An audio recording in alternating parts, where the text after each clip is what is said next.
So we've just met the CM at his residence. I think so we all parents have a great concern because of the future of our children for this coming academic year, which is 25-26. As schools are planned to open up in April, and many of the parents are not in favor of it. The main issue that is there is because they are finishing the exams on the 20th of March and they just have 2 days break, and then the schools reopen on the 1st of April. I think so nowhere in the state or nowhere in the country where sooner after board exams, school reopens for them for the new academic year.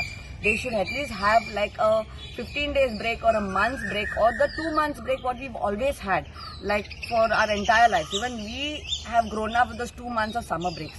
And if we can see, there's a heat wave going on at present, and now there's a circular that's come out that in the month of April, May, it's going to be even hotter than it was last year.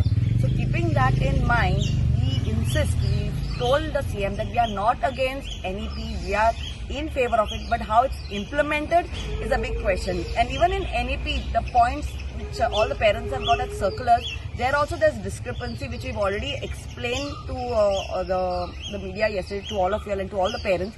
We've also told the CM to please go through it, and we've met the director and we've explained him the points. So what the assurity that CM has given us right now is that he will look into it and he will discuss it with the heads. So we are hoping for a very positive reply, and I'm very thankful actually to CM to give us an opportunity to at least meet up with him. Because this is a crisis situation. If we don't act on it right now, then our children are going to suffer.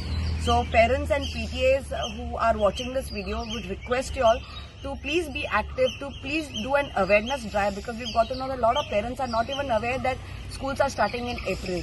So our humble request is discuss with your PTAs. If you need any help from us, reach out to us and we will give you all the guidance what's possible. And we are hoping for a positive reply from the education department. Okay.